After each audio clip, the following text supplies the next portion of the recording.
L'Afrique est un continent de talent, de vision et d'énergie.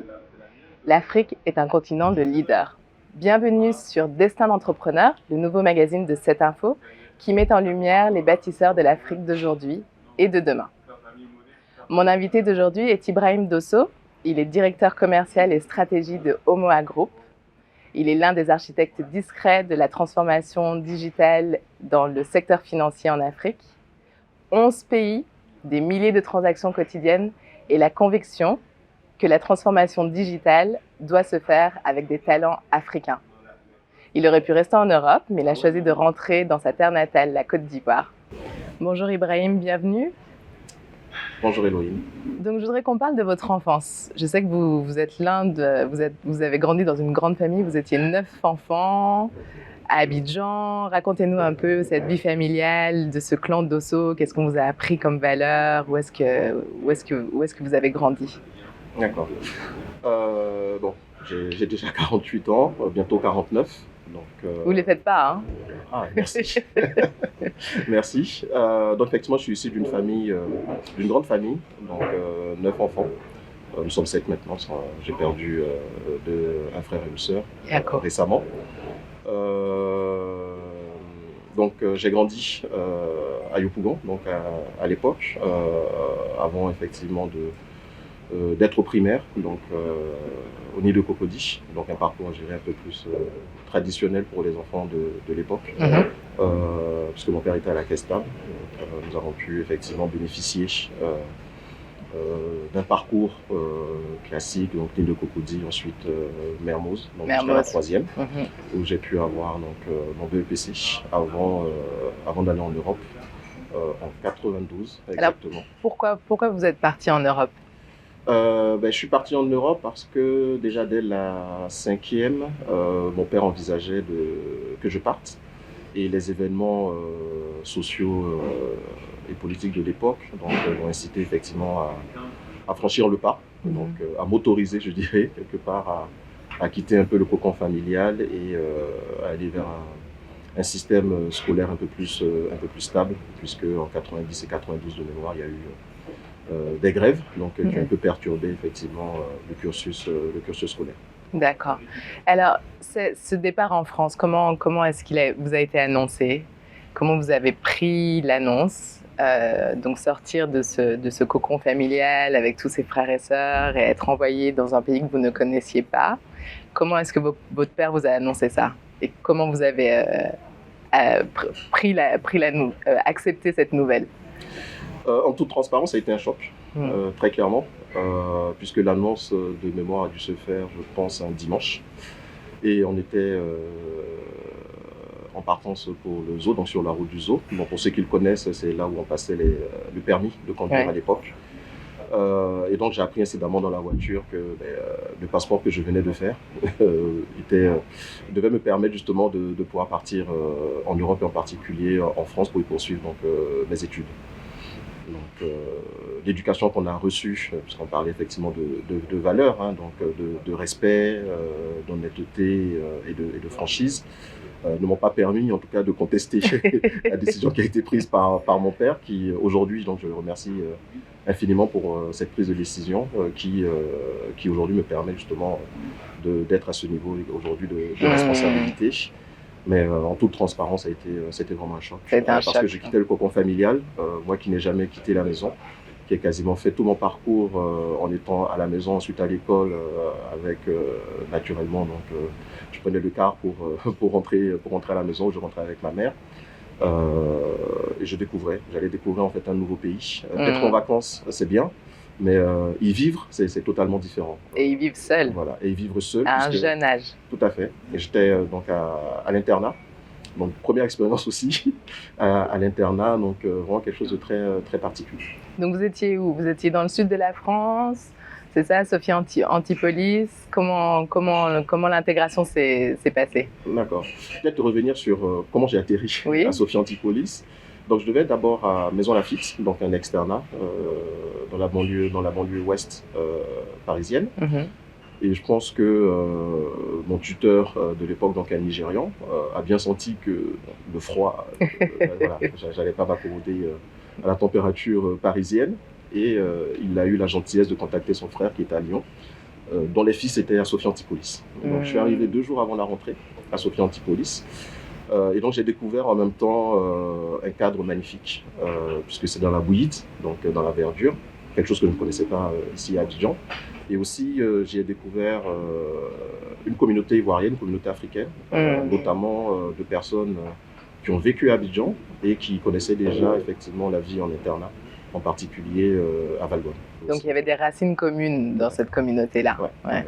Il y avait des racines communes avec d'une part des Ivoiriens, mais aussi des Africains dont les parents travaillaient dans des institutions basées à Abidjan. Type la BAD, d'accord. Ok, d'accord. Et donc là, ça se passe bien, vous vous intégrez bien, vous faites de bons amis. Ce sont des années qui vous ramènent à ce sont de bons souvenirs pour vous, ou ça a été quand même compliqué d'être loin? La première semaine, horrible, très clairement. Horrible parce qu'on n'est pas habitué justement à vivre avec des gens qu'on ne connaît pas. Je n'étais pas habitué parce que j'étais avec mes frères et mes sœurs, mes cousins. Donc j'avais pas cette habitude, par exemple, de partager le même réfectoire avec des jeunes que je ne connaissais pas. Éventuellement même aller prendre même une douche et autres avec des personnes que je ne connaissais pas. Donc je calculais mon timing pour être plus un peu seul. Voilà, tout à fait. Retrouver un peu mon intimité, c'était quand même relativement important. Mais j'irai au bout d'une semaine, j'ai un ami, Issouf Koné, qui a dit « Mais tu es ivoirien, mais pourquoi tu te caches ?» Je dis « Parce que je ne connais personne. » Et c'est la première fois que je suis en internat. Et cette expérience de 3 ans sont aujourd'hui pour moi les plus belles expériences de ma vie scolaire, puisque j'ai noué de très très belles relations. Qui perdure d'ailleurs aujourd'hui. Vous avez gardé le contact? On a gardé le contact, on a naturellement un groupe WhatsApp, comme d'habitude, et on essaie de se voir.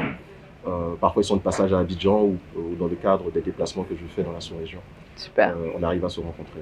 Super, ok. Donc, vous avez votre bac, et là qu'est-ce qui se passe? Donc, vous êtes fort en maths, ça je sais. Voilà, donc j'ai eu un bac S avec une orientation en classe préparatoire, donc maths sup. Mon père, ingénieur agronome, s'attendait à ce que, tu seras ingénieur, mon fils. Ingénieur, mon fils. Et j'ai pris le contre-pied de tout ça parce que je ne voulais plus faire de maths. Donc j'en avais assez des maths et j'ai souhaité faire autre chose. Et je me suis dit, pourquoi pas une école de commerce. Voilà. Donc là, ça a été acceptable de dire non à votre père? Ayant décliné l'orientation en maths sup, je pense qu'on n'avait pas trop le choix.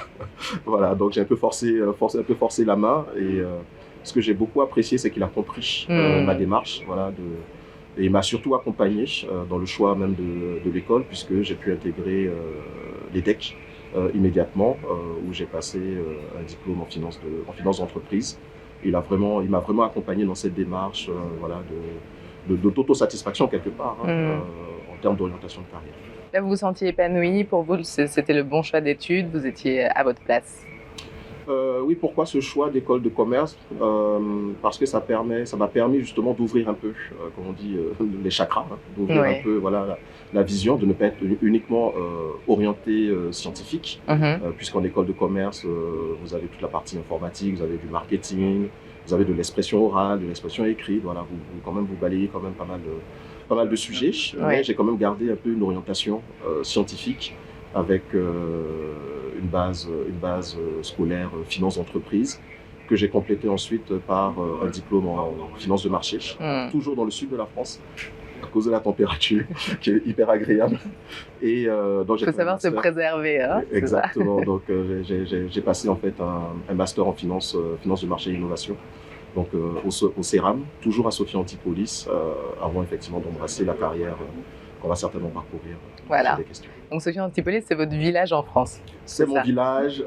Valbonne également, c'est mon village parce que j'ai dans l'équipe de foot donc, du village, qui s'appelle Valbonne. Voilà, et on a joué jusqu'en régional, je crois. Voilà. D'accord, très bien. Alors, on attaque le parcours professionnel. Donc, vous finissez votre diplôme, vous rentrez chez Andersen en 2000. Oui. Là, c'est à Paris?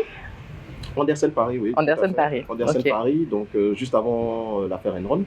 Ah oui, de 2002. La fameuse. Voilà, donc j'ai intégré d'abord en stage, mon stage de fin de master, pour valider mon master. Et a priori, j'ai été performant, voilà, ils m'ont gardé en septembre 2000 exactement. Et ensuite, j'ai intégré la division FSI, Financial Services Industry, où j'avais en charge en fait l'audit de certaines activités de marché, donc de la Société Générale notamment, tout ce qui tournait autour des options et des swaps. Donc là, ça vous a permis d'avoir une vue vraiment de l'intérieur. Donc faire de l'audit de l'audit financier, ça vous a vraiment, vous avez démarré votre carrière et ça, je pense que ça va être important pour ce qui s'est passé par la suite, c'est de vraiment examiner les institutions à l'intérieur. C'est ça? Exactement. Ça a été un avantage effectivement d'auditer ces structures, ces grandes banques, puisque j'avais effectivement Société Générale dans mon portefeuille, l'ex-CCF, notamment sur l'audit des fonds de grandes familles qui étaient gérés au niveau du crédit foncier de France.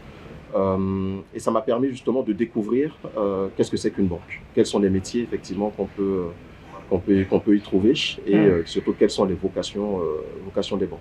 D'un côté, effectivement, j'avais salle de marché, là où on gagne de l'argent, on brasse de l'argent, on génère du cash. Et de l'autre côté, j'avais comment on utilisait finalement ce cash pour également en reverser une partie en fait à une certaine frange de la population. Très bien, d'accord. Et ensuite, vous rentrez au Crédit Mutuel. Et là, vous prenez la tête de l'équipe sécurité et lutte contre la fraude. Alors, j'ai sauté une étape. Voilà, j'ai sauté une étape. Donc, je rentre au Crédit Mutuel en 2002. En fait, le Crédit Mutuel a profité de l'affaire Enron en fait, pour un peu chasser dans les cabinets d'audit pour constituer son équipe d'audit au sein de l'inspection générale. Et j'avais pour mission, donc j'avais été recruté pour cela, de monter une équipe capable d'auditer les activités de marché du Crédit Mutuel qui sont exercées d'ailleurs aujourd'hui par le CIC, puisque le CIC est une filiale du Crédit Mutuel. Donc, ça m'a permis effectivement de structurer une équipe pluridisciplinaire, parce qu'au-delà des activités de marché du Crédit Mutuel, on avait deux autres casquettes. Une casquette de certification des comptes comptables de certaines fédérations, jusqu'en dessous de 4,5 milliards d'euros, la certification des comptes comptables est réalisée donc, par les inspecteurs de l'organe central, donc la Confédération, et aussi de faire la revue générale des activités donc, de la banque. Donc, pendant tout ce parcours au sein de l'inspection qui a duré à peu près 8 ans, donc j'ai gravi tous les échelons, donc de inspecteur senior à devenir inspecteur principal, entre guillemets, donc l'adjoint de l'inspecteur général. Quand vous parlez de structurer une équipe, est-ce que c'est quelque chose avec lequel vous êtes à l'aise? Parce que vous étiez jeune à ce moment-là, est-ce que c'était quelque chose est-ce que vous aviez un naturel pour le management, ou est-ce que c'est quelque chose que vous avez vraiment dû apprendre? J'y avais goûté déjà chez Andersen, puisque dès la deuxième année d'audit, vous encadrez en fait les juniors, les juniors 1, donc première année d'audit. Donc on vous amène quelque part à coacher, à donner des objectifs, à pouvoir les évaluer et aussi à pouvoir rendre compte quelque part à votre supérieur hiérarchique, voire même aux clients, puisque vous participez aux restitutions aux dirigeants des différentes banques. Et vous êtes amené effectivement à pouvoir prendre du recul par rapport aux constats que vous faites et à pouvoir les restituer. Donc c'est cette expérience-là que j'ai mise à profit pour pouvoir justement identifier les talents qui pouvaient faire partie de cette équipe d'audit. Et pour cause, j'avais pu recruter justement un ancien de la salle des marchés qui souhaitait sortir des activités de marché et découvrir un nouvel environnement professionnel. Donc c'était un malgache très bon d'ailleurs, et surtout assez humble pour comprendre effectivement que le salaire qu'il avait en salle des marchés, il ne l'aurait pas. Il ne l'aurait plus, oui. Ouais, d'accord, ok. Et en 2016, donc vous basculez vers les grands comptes. Donc là, vous avez des clients comme Carrefour, Auchan, Air France, LVMH. Ouais. Donc ce changement, ça vous a apporté quoi? C'est un autre métier. Donc comment vous êtes ajusté à tout ça? Expliquez-nous. Alors, avant ce changement, donc j'ai eu, on va dire, un sas de décompression entre l'audit et la vraie vie, la vraie réalité dans une banque qui est l'opérationnel, le service aux clients. Donc, j'ai fait à peu près 6 ans en tant que directeur de la sécurité et lutte contre la fraude pour le Crédit Mutuel CIC. Et c'est pendant ces 6 années, ça m'a permis effectivement donc, d'enlever complètement ma casquette d'auditeur, c'est-à-dire je fais des recommandations, de passer de l'autre côté vers une casquette de, au-delà des recommandations, comment je mets en œuvre.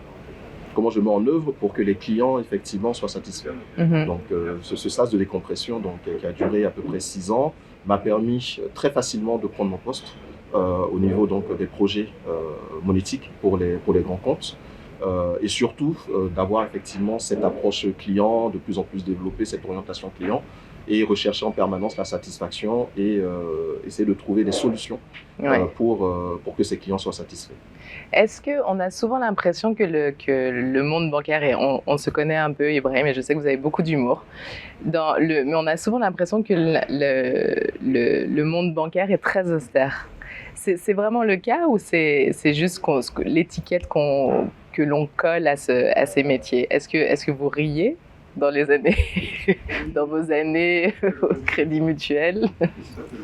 Alors, non, le monde bancaire n'est pas austère, c'est vraiment une étiquette.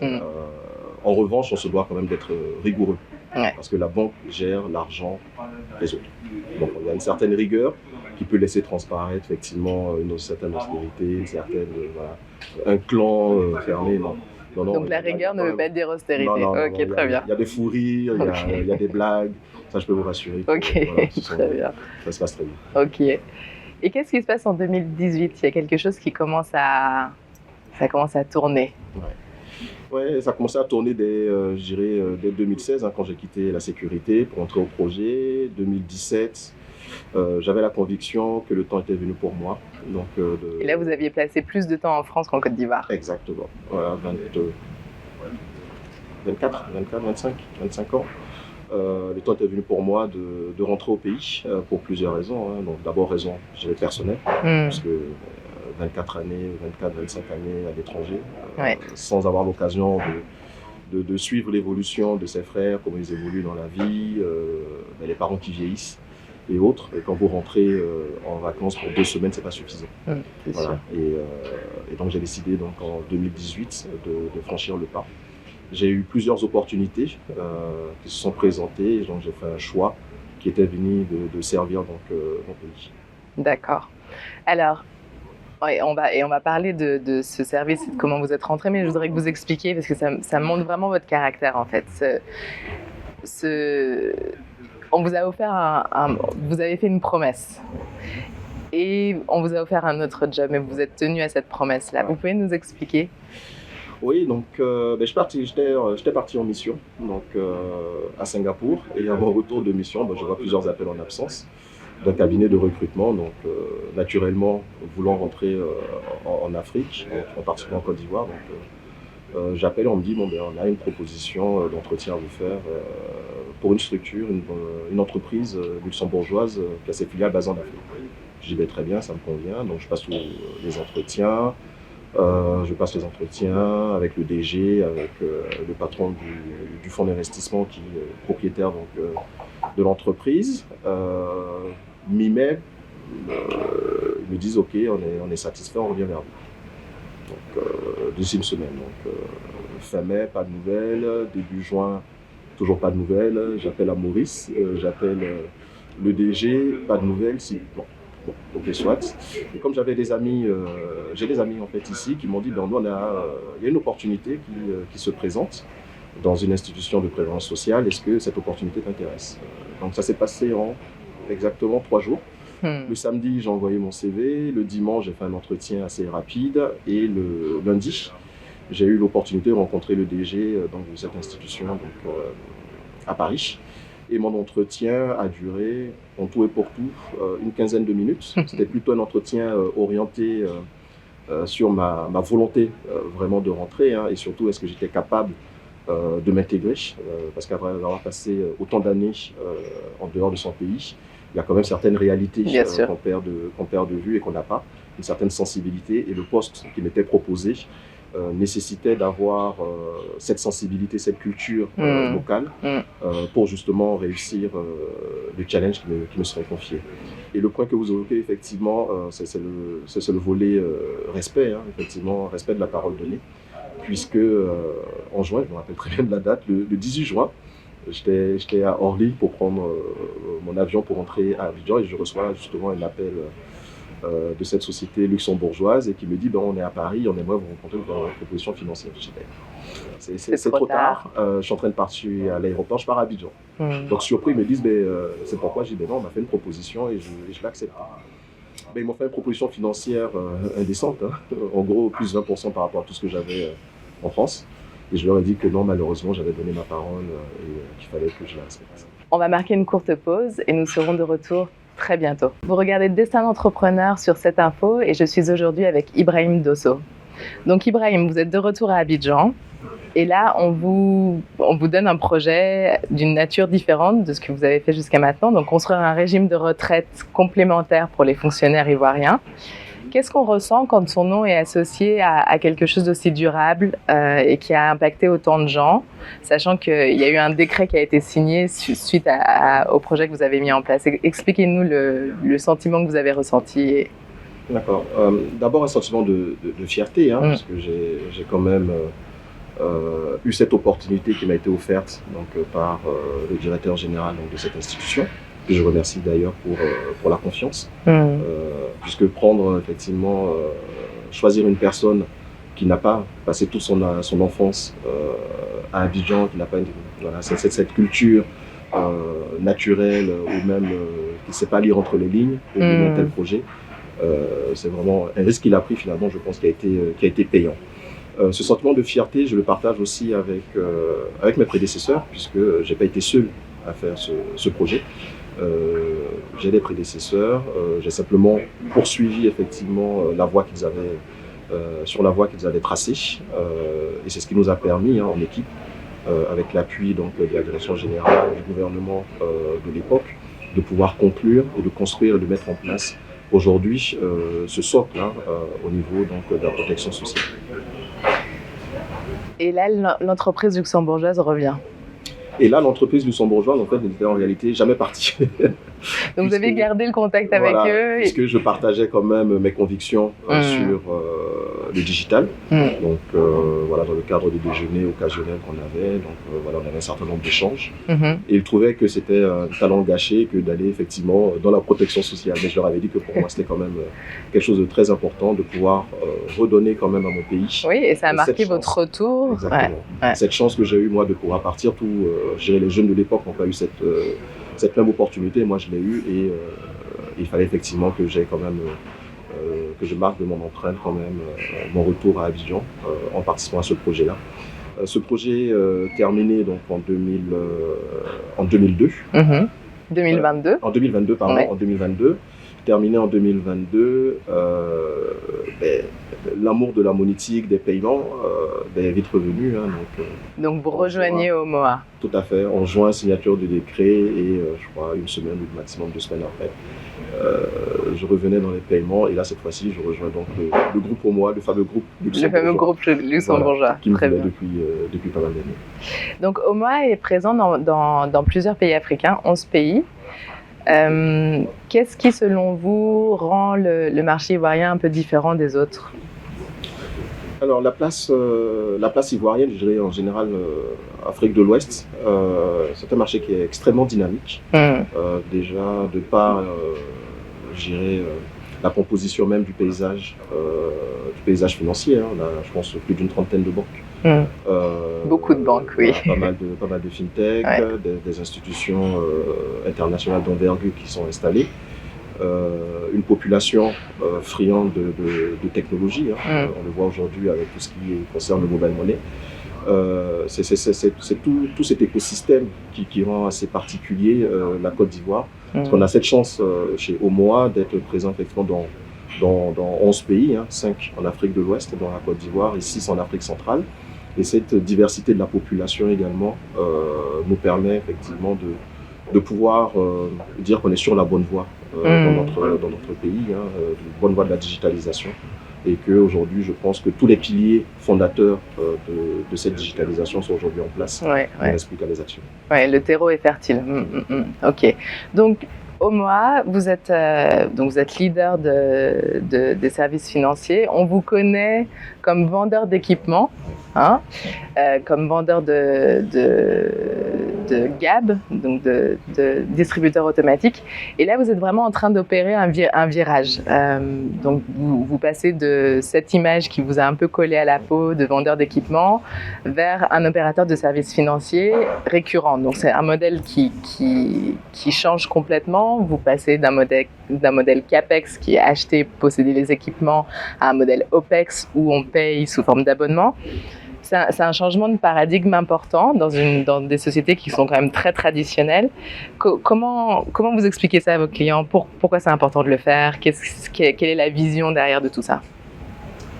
Omoa existe depuis 25 ans. Donc avec une expérience très très forte sur tout ce qui concerne la vente et la maintenance des guichets automatiques de vente, qu'on appelle communément le GAB ou le DAB. Dès 2020, lorsque j'ai intégré la société, ce changement, on l'avait déjà entrevu, mais il fallait mettre effectivement franchir un certain nombre de jalons avant de pouvoir aujourd'hui très clairement présenter cette orientation qu'on poursuit aujourd'hui, présenter cette orientation de dire est-ce qu'il est vraiment nécessaire pour les banques dans un contexte économique aujourd'hui où les exigences réglementaires, notamment en termes de fonds propres, deviennent de plus en plus importantes, de maîtrise des risques sont de plus en plus importantes, où le régulateur met une pression quand même assez importante sur les banquiers pour avoir une meilleure maîtrise de leur écosystème. Est-ce qu'il est aujourd'hui intéressant pour les banques, pertinent pour les banques de posséder un actif de ce type-là? Je prends l'exemple en Europe, on a eu plusieurs initiatives, notamment la plus récente où 3 banques hexagonales se sont réunies pour mutualiser leurs services monétiques. Donc on s'est dit pourquoi effectivement ne pas le faire ici. Ouais. Nous avons fait le choix, nous sommes aujourd'hui le seul acteur dans la zone, sur nos territoires, à avoir cette capacité. Parce qu'il faut avoir également une capacité technologique, d'avoir cette capacité technologique mais également humaine pour pouvoir amorcer ce changement-là, accompagner les banques dans la réflexion, parce que passer du mode je possède, donc le mode CAPEX, au mode OPEX où je paye simplement un loyer, c'est quand même un exercice qu'il faut faire, qu'il faut accompagner les banques, les décideurs des banques, pour que ces derniers effectivement se disent moi mon métier en tant que banquier, c'est d'accompagner le client, c'est de gérer le cash, c'est de faire de l'épargne, c'est de contribuer finalement à l'inclusion financière, c'est également de contribuer au développement économique. Le job que je ne maîtrise pas, c'est tout ce qui concerne en fait les équipements. Aujourd'hui, les banques, si vous regardez dans la majorité des actifs qu'ils ont, c'est que de l'OPEX. Il s'agit d'ordinateurs, d'imprimantes, voire même les immeubles, les bâtiments, c'est de la location. Oui, c'est de la location. Voilà, ils sont en mode location. Donc, ils n'avaient pas encore compris. Je pense qu'effectivement sur la partie automate bancaire ou autre, on pouvait effectivement être en mode location avec l'appui pour ce faire d'un expert du métier, comme je l'ai dit, Omoa, c'est 25 ans d'expérience en Afrique centrale, en Afrique de l'Ouest et sur différents segments de la digitalisation. Donc ça permet vraiment aux banques de gagner en agilité et de réduire donc tout ce qui est la complexité opérationnelle qui leur colle un peu à la peau. Tout ça pour pouvoir du coup se concentrer, comme vous dites, sur ce que doit être leur cœur de métier, à savoir le service client. D'accord. Au niveau de qu'est-ce que... Donc vous êtes commercial, donc votre travail c'est d'expliquer tout ça aux banques. Comment c'est reçu? Alors au début, vous savez, ça dépend effectivement de l'interlocuteur que vous avez en face de vous. Je dirais tout ce qui les directeurs des systèmes d'information, donc on appelle généralement les DSI, connaissent un peu ce modèle locatif, puisque le matériel informatique c'est eux qui le gèrent, c'est généralement des loyers qu'ils payent, donc ils sont plus ou moins habitués. Là où effectivement il faut monter d'un cran, c'est au niveau des directions stratégiques quand cela existe, des directions monétiques éventuellement, voire même de la direction générale, pour vraiment essayer d'expliquer le modèle, tous les avantages de ce modèle pour la banque, parce que ça permet effectivement de faire une sacrée économie en termes d'exigence de fonds propres sur ces activités-là. C'est un transfert de risque également pour les structures conformité qu'il faut arriver à convaincre. On transfère finalement une partie du risque qui étaient gérés à leur niveau vers un prestataire externe. Et tout ceci naturellement encadré par les exigences donc, de la Banque centrale et par la nécessité pour nous, en tant qu'acteurs essentiels, d'avoir un certain niveau de certification, puisque pour pouvoir opérer ce changement, il a fallu qu'on augmente significativement nos propres exigences en matière de maîtrise de des risques, en matière donc, de maîtrise de risque sécuritaire, puisque nous sommes certifiés PCI DSS, PCI SSF et PCI CPP. Donc ce sont 3 normes, 3 standards internationaux. Je vais vous demander d'expliquer. Voilà, 3 standards internationaux qui ont été, un standard qui a été édicté par les grands players du marché, les grands acteurs du marché, que sont Visa, Mastercard ou autres, aujourd'hui qui s'imposent dans le monde donc, de la monétique. Et d'ailleurs, si vous voulez travailler avec le JMUMOA, vous êtes obligé d'avoir à minima ces certifications-là pour qu'ils vous autorisent à travailler avec eux. Il se trouve que nous avons ces autorisations et ça facilite d'autant plus la discussion avec les décideurs. Ibrahim, vous dites que l'innovation n'a de valeur que lorsqu'elle simplifie réellement la vie des utilisateurs. Donc c'est presque une philosophie. Est-ce que c'est ce filtre-là que vous appliquez chez Omoa? C'est votre ligne de conduite et c'est pour ceci c'est comme ceci que vous vous développez? Oui, c'est l'orientation client. Une innovation qui ne bénéficie pas aux clients, finalement, n'est pas une innovation. Ouais, c'est sûr.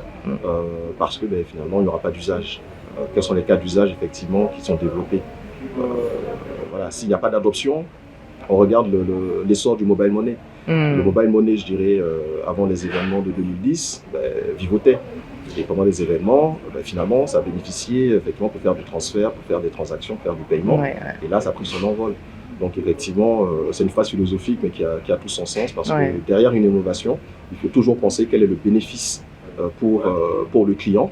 Et dans la transformation justement que nous faisons chez Omoa, on cherche toujours à mettre en avant quel est le bénéfice pour nous, nos clients, qui sont les banques, mais aussi pour les consommateurs comme vous êtes. Oui, bien sûr, la réponse aux besoins. D'accord. Ibrahim, si vous deviez désigner un chantier, donc un seul chantier, sur lequel les 10 prochaines années seront décisives pour la souveraineté financière de l'Afrique de l'Ouest, lequel serait-il? Le chantier lié aux infrastructures. Parce qu'aujourd'hui, tout est piloté sur Internet, on parle d'intelligence artificielle, ça consomme beaucoup d'énergie. Le volet infrastructurel est très très important parce qu'on peut avoir toutes les innovations, toutes les belles idées, sans électricité, sans Internet, finalement on ne pourra plus rien. C'est sûr, ok. Je voudrais juste revenir un peu sur la partie personnelle parce que vous avez été un enfant de la diaspora pendant de nombreuses années, on a dit plus de 20 ans.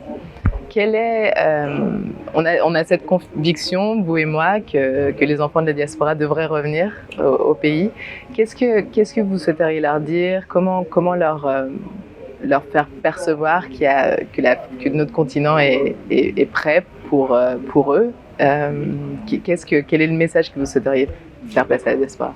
Un message assez simple, n'ayez pas peur, parce que on souhaite tous avoir le même niveau de vie, la même qualité de vie que celle qu'on a en Europe, mais pour pouvoir rentrer, il faut faire des sacrifices.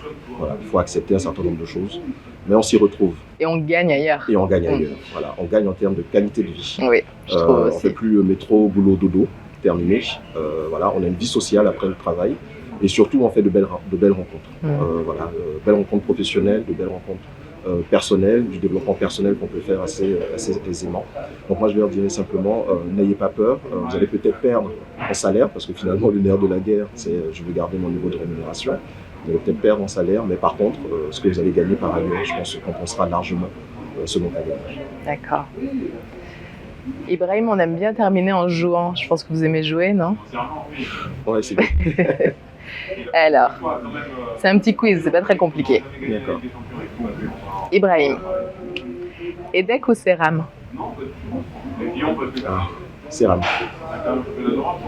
Audit ou commercial? Commercial, plus fun. Plus fun, hein? Oui. Abidjan ou Sophia Antipolis? C'est un piège. Ah, ça c'est un piège. Ah non, Abidjan. Manager ou expert? Manager. Gab ou DAP, donc distributeur, ou Mobile Money? DAB-GAB dans le sens où le DAB-GAB restera un canal sur lequel viendront effectivement s'interfacer les opérateurs de nouvelles monnaies. Donc il faut toujours maîtriser effectivement le canal. Retraite par capitalisation ou retraite par répartition? Capitalisation. Qu'est-ce qui est plus compliqué, convaincre un DG de banque ou convaincre un régulateur? Convaincre un régulateur, parce que le régulateur a, par essence, vocation à limiter au maximum le risque. Le DG a pour essence de prendre le risque.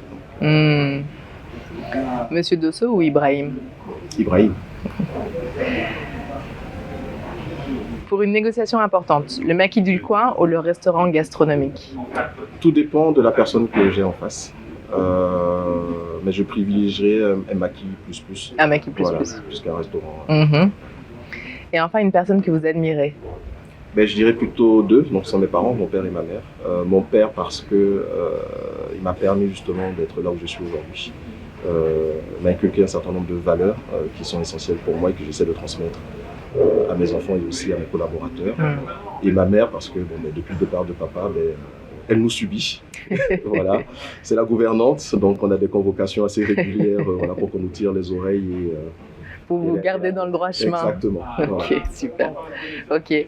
Ibrahim, un grand merci d'être venu aujourd'hui nous parler de votre vie, de votre carrière professionnelle. Ça a été vraiment un plaisir. Merci infiniment d'avoir été présent.